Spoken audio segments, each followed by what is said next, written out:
back. WNST, Towson, Baltimore, and Baltimore Positive. We are, it's baseball season. Play ball, they say, as the baseball strike ends. We're going to get back out onto the field. Luke Jones will be covering all things baseball on behalf of our friends at Royal Farms. Real fresh, real fast. I passed by one over the weekend, and they're not happy about the gas prices either. So we're not going to have that on this year program. We're going to be joyful and happy because the Orioles are going to play this year, Luke Jones, right? I mean, you and I spent long stretches of time, 90 days, discussing whether it was ever going to happen or not. I think there was a point where I don't know that I was cynical, but I wasn't really believing that they cared all that much to get on the field quickly. I thought it might have dragged on longer. It might have been more catastrophic than it wound up being. Yeah, I totally agree with you. In fact, I even said when it got to the point we knew the original opening day was going to be pushed back, that felt like the moment where you rip off the Band-Aid and then both sides dig in their heels a little bit. And that really ended up not being the case. We said all along through this process, not that you and I were doing daily updates the first 7 weeks of this lockout. One, they didn't do any negotiating at that point, which is why you look back at this thing and say, really? All of this for pushing the season back a week? And from through that lens, it ends up not being as catastrophic for the sport in terms of the short term. Now, we could talk about the long-term issues of baseball that we've talked about for years now, and we'll continue to do so. But in terms of how most fans view it, especially here specifically with the Orioles, where they are in the rebuild and where they are in signing players, not signing players at this point in time, waiting for Adley Rutschman and company to get to Baltimore, you certainly didn't have a lot of people plugged in and engaged with the offseason. So from that standpoint, I don't think the season being moved back from March 31st to April 7th has a ton of consequences in that way. But at the same time, I look at it and say, was this really worth what you ended up getting accomplished and missing a week of the season? And I think the players did well for some of the younger players, minimum salary. The pre-arbitration pool, I think, is a good start in terms of, it's not terribly different from what you see in the NFL with the proven performance escalators that, if you're a second or a third round pick, you can have your salary go up in year 3 and 4. And we've seen that with a number of Ravens players over the years.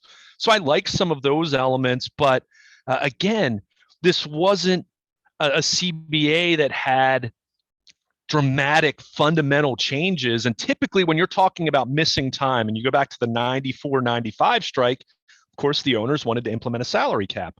So you didn't have anything that dramatic. The players did okay for them. Which, by the way, 30 years later, and I was on the radio for all that, had they agreed to it and made it work, it would have been better for the players in the long haul. The players would have had a lot more power to make sure that the Orioles don't have a $22 million payroll, or that the Marlins didn't, or that any of those teams didn't. So in the end, the players in totality, the sport in totality, and I said this 30 years ago, you can go listen to the old tapes. They're on little cassette tapes. That is their cardinal sin. The cardinal sin of that sport has always been rich versus poor, and having some guy on the radio like you say, but, all these teams have made the playoffs and they've won the. No, it's the perception that year after year, you're not going to go off the end of a cliff and have 7 years of rebuilding, and all the things that baseball has put itself in a corner, really, right? Because hockey, NBA, NFL, cost certainty, good for owners, good for fans too. That's me being 50 and having gray beard here now. When I was prescient about that in the 90s, saying, hey, you want to have a good sport, have it be fair. Have it be fundamentally fair. Nobody wanted fair in baseball, so they get this. Yeah, although I would say I think it's only been until very recently, talking the last 7, 8, 9 years, where you've just seen the luxury tax and the competitive balance thresholds really become more and more of a hard cap. But as you point out, and I think this is certainly where you've seen things change for the worse from the player's perspective, without actually having a real salary cap, you have no floor. And The NFL, you have to spend to what 90% of the cap over a 4 or 5 year period. Might be 93%, something along those lines. I can't remember what the latest one was, but the point is, you can't have a $50 million payroll in the NFL. Like, you're just not allowed to do that. In the old days, you thought there was a gentleman's agreement that they would be trying, Sure. or they needed to sell tickets. That the idea was, in order to make money, we have to be good. In order to be good, we have to do well. In order to be good is how we grow. It's how we sell more tickets. It's how we sell the business for more money later on. I don't know. That is not really where you finish in the standings has had very little impact on any of that in the last 3 decades. Like, as far as value of franchises and the things that owners concern themselves with, not winning and losing, how much money we make. That's really what they're concerning themselves with.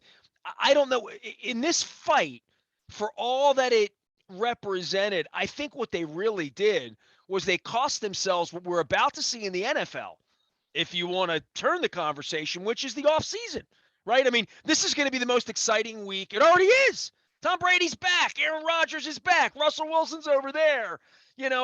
Bobby Wagner might be over here. And we get all this stuff going on, right? That's what baseball, lost for 4 months. It just said, we're not going to have an off season. Now we're going to have a shotgun start. We're going to have a half-ass spring training. So they've really disrupted their business in a way that probably isn't good in a good time either, given the last 2 years. So I would say that's the lingering effect of this. They disrupted they disrupted the fans. The fans are all pissed. There's nobody happy about any of this from the fans' perspective. And I don't know that the players or the owners, anybody felt like they really won. To your point, players feel like they got some things, right? So at least there's that.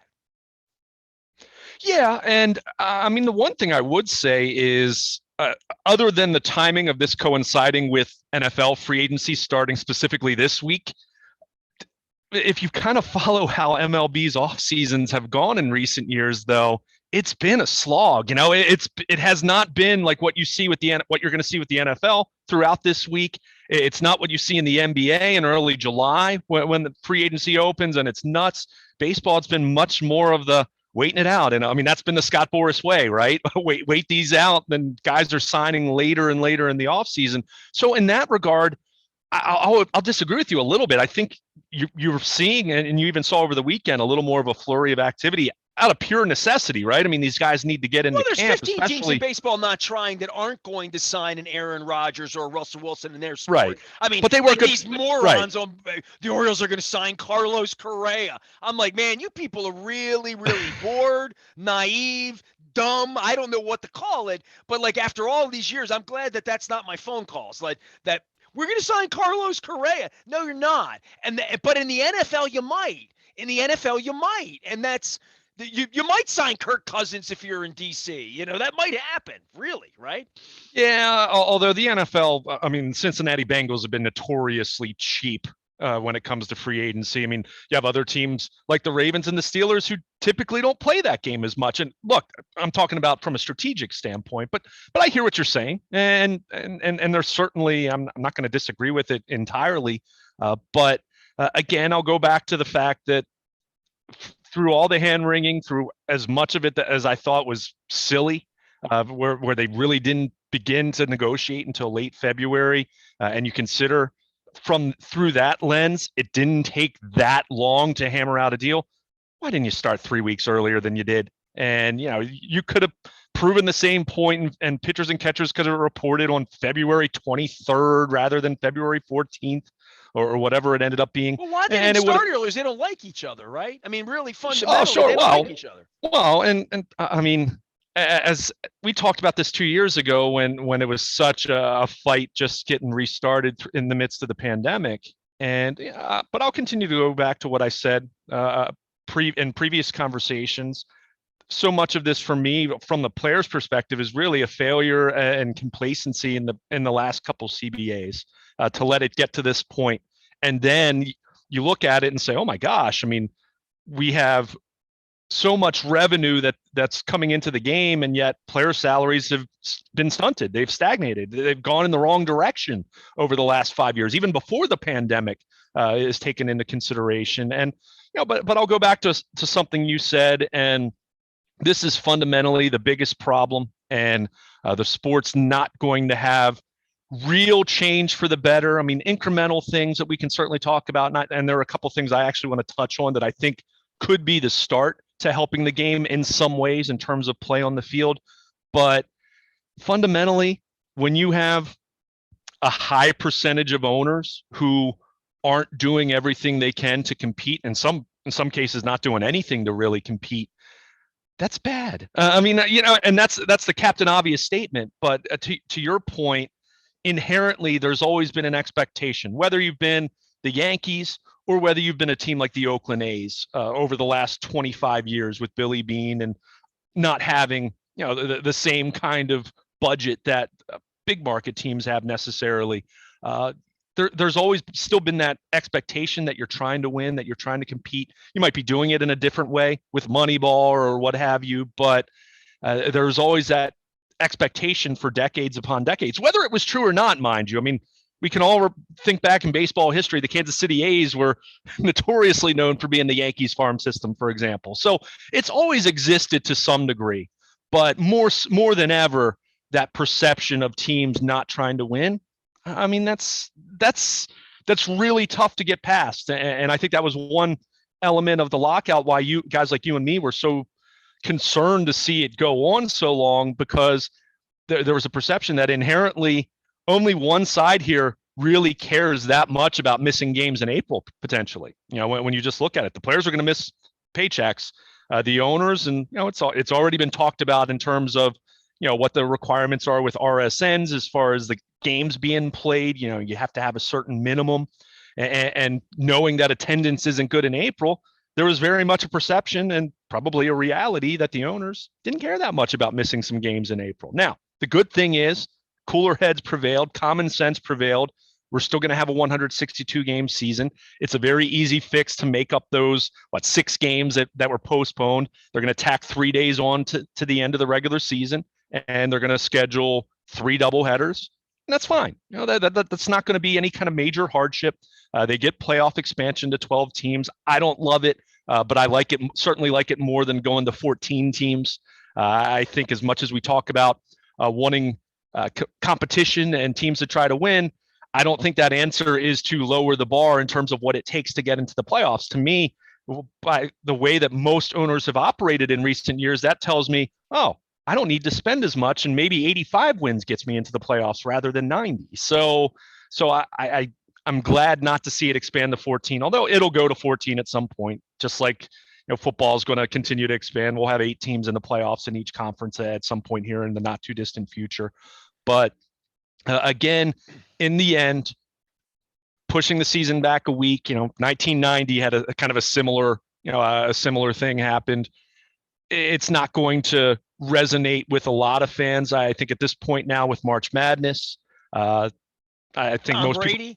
people. Yeah, well, no, but the point is, in the sports calendar, even your most diehard baseball fans aren't necessarily living and dying with spring training results every day, right? I mean, you're kind of saying, okay, who's healthy, who's pitching well, who's off to a good start at the plate, but it's not the same thing as the regular season. So March Madness, in terms of sporting events, now NFL owns the news cycle still, and we saw that very much on Sunday evening with Tom Brady, as you mentioned. But March Madness, this is its time in the calendar. Once that's over, okay, it's baseball's time in the calendar.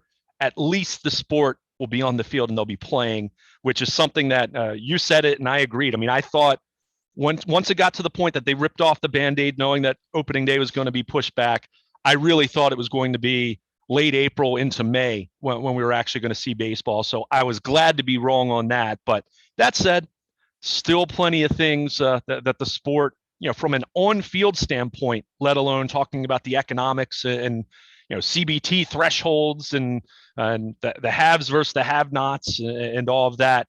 A lot of things that need to be done, but I think a few elements of the CBA I thought were interesting.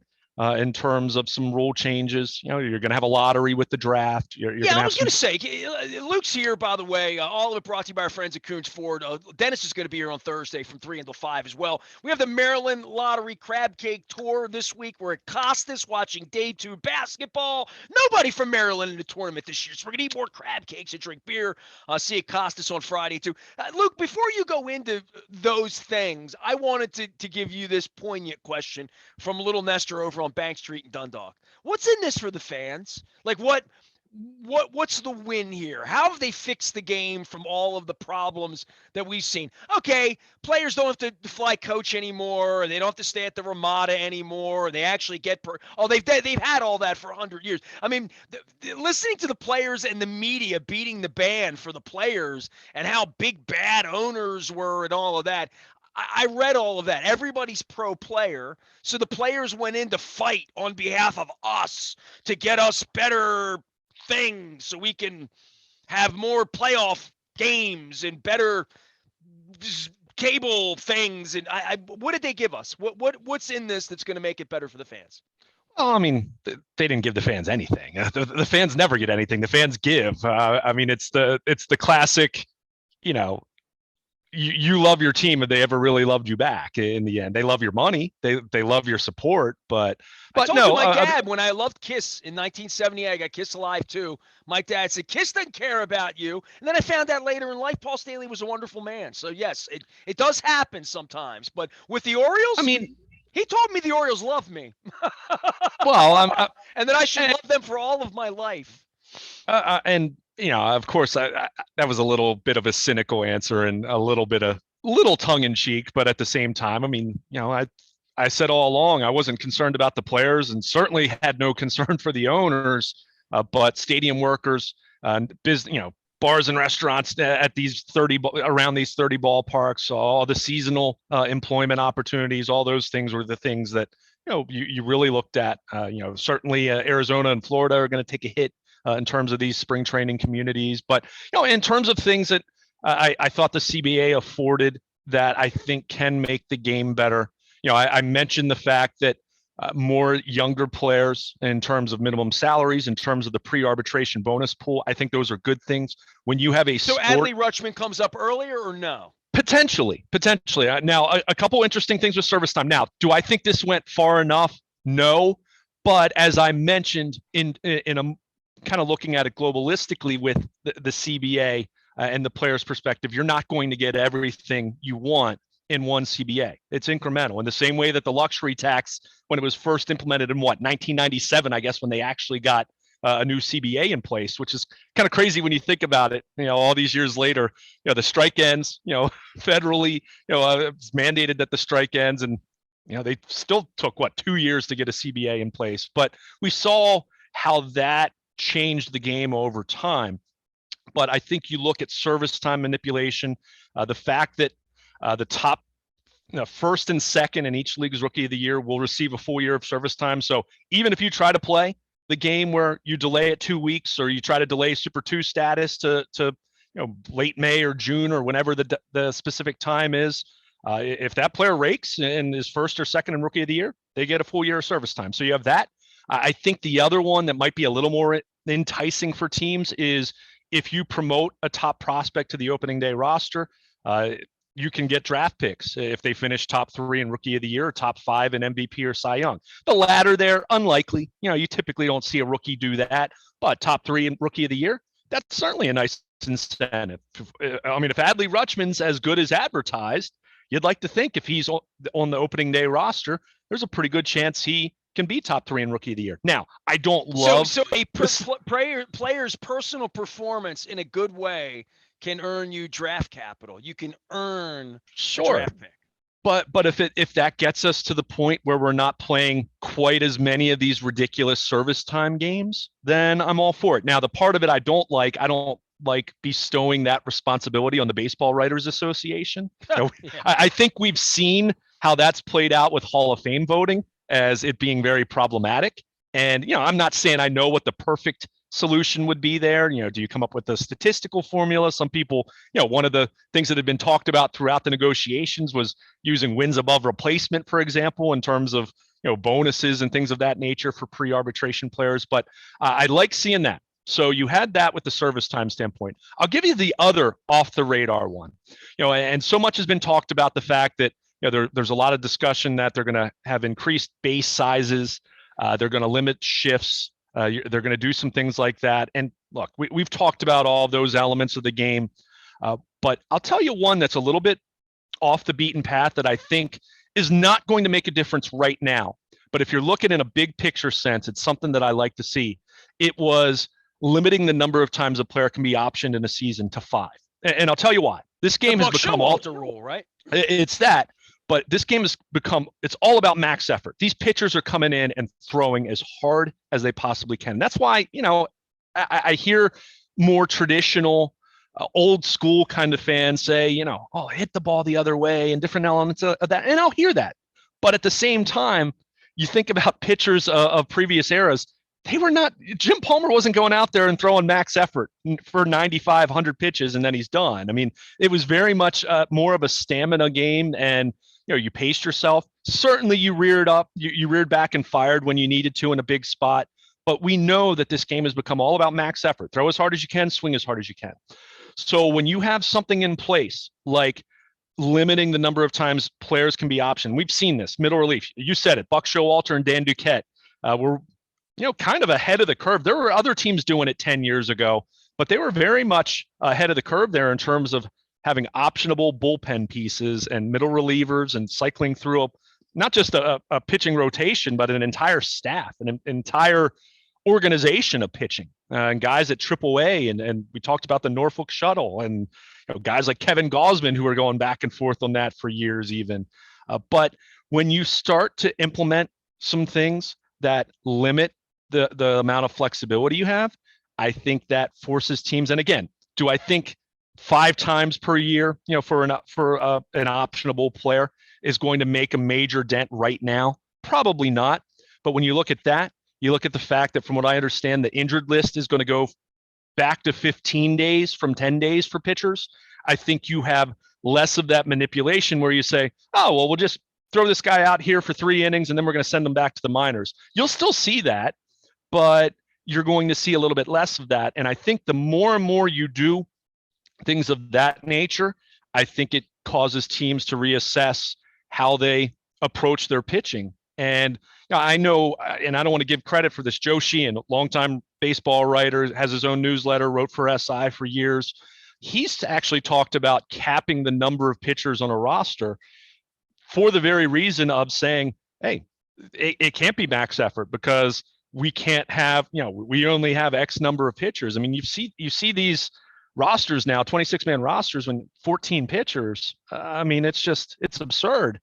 So if you have a mechanism in place of a total number of a limit of pitchers on your roster for each game, maybe you do something over the course of a week or 2 weeks, or I don't know exactly how you'd structure it, but the idea that you limit the number of pitchers available to you, and that really forces you to reevaluate how you train, how you approach a 162 game season. And I think that, as much as banning the shift or pitch clock or all these different other things, and look, I'm not opposed to other mechanisms, but if you want to really talk about trying to fundamentally shift the game back to having more action, more balls put in play, things of that nature, I think capping the number of pitchers you can use would really go a long way in doing that. And I see that, that option limit that they're introducing this year, I feel like that's a start. Again, that's not going to move the meter this year. I don't want anyone listening right now predicting that, Luke's saying that the game's going to fundamentally change for the better in 2022. I just feel like a step like that could be a move in the right direction of some, a little more legitimate moves that I suggested down the line that, limit the number of pitchers available per game. And even with that, you could have something in place where you have a couple standby arms if you go into extra innings. I'm not saying, put pitchers in danger. I'm saying, can we do some things to get this game back where it was in terms of pitching 15, 20 years ago, at least. It's not going back to the way it was 60 years ago. Let's be clear. Well, they had a negotiation. Can we do last something week. that they maybe didn't have a competition committee meeting? You know what I mean? Right. Sure. Well, and that's what's. I'm so glad you mentioned that, because that's something that's been so frustrating to me through this whole process. Is you look at the elements over which they're fighting, and so much of it's obviously economic. Well, I understand that. I mean, there's a lot of money being made, and the players wanted to get their share, and billionaires typically don't want to give up their a bigger share of it. But you just said it. There's so much about this game that needs to be addressed in terms of making the game itself better from an aesthetic standpoint on a nightly basis, making it more appealing to watch. I've said to you over and over, as much as I respect the intellectual evolution of the game and what we're seeing in terms of analytics, what we see in terms of science and technology and player tracking to make more efficient baseball players, that has not aligned with making the game more entertaining to watch. And that's a major problem, of course. That's it's such a simplistic idea, but that's a big part of the problem right now. So you again, change the flavor of your food. Right. But at the same time, I don't want to completely stifle what has been some intellectual evolution. Like I don't want to see shifts banned entirely. Is there a way to limit it a little bit? Sure. But do I think that banning shifts are going to fix the game in terms of lack of balls put in play? No, because I think what you're seeing players do or hitters do has been a response to pitchers throwing as hard as they can, and these guys with technology on their side to develop, breaking pitches that have, and talk about spin rate and release point and all the different things they can track now. Whereas before it was needing to have a really good pitching coach who had a really good eye and feel for those types of things. It's all so scientific now, which again, I don't want to say is a bad thing, but when it's resulted in a game that is not as easy on the eyes to watch, that's where I have concerns. So that's where I look at something like saying, okay, this Norfolk shuttle or whatever your AAA team is, let's limit this a little bit. And I think that's a good start. But like I said, in a long-term sense, there are two things I think can help the game in terms of pitching, talking about the pitching being too good and all of that. One, it would be to cap the rosters. Two, and this is the one that's way more problematic and much tougher to implement because of the injury risk factor, is potentially moving the mound back 6 inches, a foot and a half, whatever it might be, just because the velocity has just gotten so out of control. So I'd rather look at capping the roster size in terms of pitchers before we go down that other road, because I think moving the mound back, that's moving the rubber back, that's something you're talking about livelihood and injury risk. Yeah, how will we ever get a vote on that? How will we ever figure that out, right? Slow to move. Right. They finally got the DH, so I want to get that in after 30 minutes of baseball conversation. I saw that my boy Nelly Cruz is going to make some dough down there, get some national money, get himself some Expos money. How about that? A long time coming, and look, maybe it's just because you and I are American League guys, grew up in an American League market, but I'm so glad we're not going to have to hear anyone complain about, the double switch. It's such brilliant strategy. No, it's not. It's really not that difficult. And the idea for every Mike Hampton or, when Bartolo Colon hit that home run in San Diego, or, the handful of pitchers that have been able to rake over the last 20 years, been a lot of automatic outs and a lot of really, really embarrassingly bad at bats, and a lot of inning killers. Yeah, and on the flip side, more National League pitchers are going to have a chance to go a little bit deeper in games now. You're going to see less pinch hitting in the 4th and 5th inning. Not that guys go that deep anymore anyway, but I think that will help a little bit. So I was glad to see that. I think 2 years ago when we saw the pandemic shortened year, the writing was on the wall that we were going to see that.